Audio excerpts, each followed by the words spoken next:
क्या आपके साथ भी कभी ऐसा हुआ है कि इंटरव्यू में इंग्लिश बोलते वक्त दिमाग खाली हो जाता है, माइंड गोज ब्लैंक? इंग्लिश ना बोलना एक कैंडिडेट की प्रॉब्लम नहीं है। दरअसल एक कैंडिडेट इंग्लिश समझता है, लिखता भी अच्छी तरह से है और उसके साथ साथ इंग्लिश पढ़ता भी है, लेकिन जब बात आती है इंटरव्यू में इंग्लिश बोलने की तो डर हावी हो जाता है। एक कैंडिडेट जिसने 20 साल 25 साल पढ़ाई करके जॉब इंटरव्यू के लिए क्वालिफाई कर लिया, लेकिन इसके बावजूद भी वो सिलेक्ट नहीं हो पाता है। ऐसा क्यों होता है? दरअसल एक कैंडिडेट गलतियां करने से डरता है। He always thinks in his mind, if I make mistakes, if I use bad English grammar, what will happen?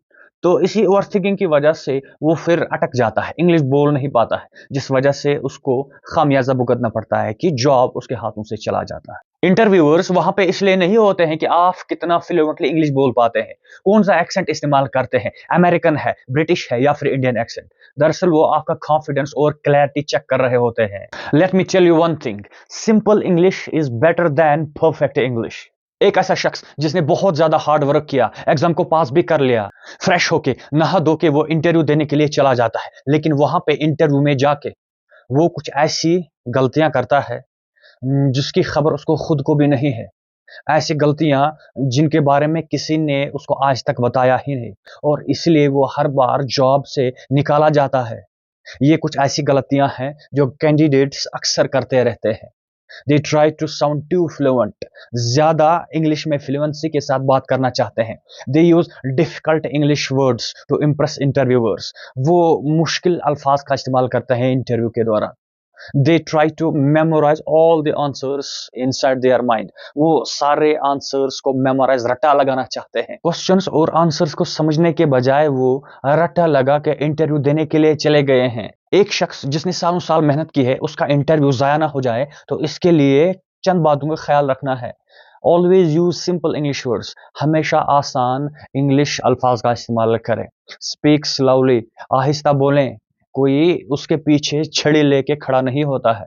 Always focus on clear answers, साफ साफ आंसर्स जवाब दें। Don't focus on perfect grammar, तो परफेक्ट इंग्लिश ग्रामर की चिंता ना करें। आपके लिए एक पावरफुल टिप है जो अभी देख रहे हैं, confidence matters more than fluency.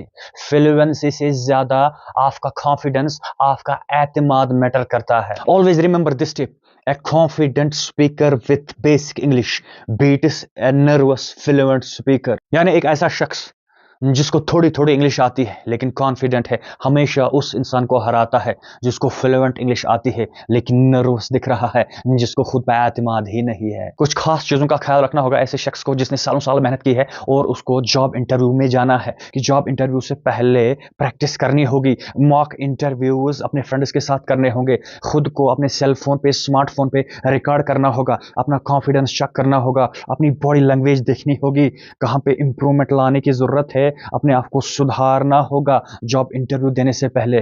आपके स्किल्स ने, आपके हुनर ने आपको जॉब इंटरव्यू तक पहुंचा दिया है, लेकिन अब ऐसा नहीं होना चाहिए कि इंग्लिश के डर की वजह से कहीं आपके हाथों से ये गोल्डन अपॉर्चुनिटी, ये जॉब वाला मौका हाथ से न चला जाए। और ज्यादा इंटरव्यू और इंग्लिश टिप्स के लिए फॉलो और सब्सक्राइब करें। कमेंट बॉक्स में लिखें कॉन्फिडेंस।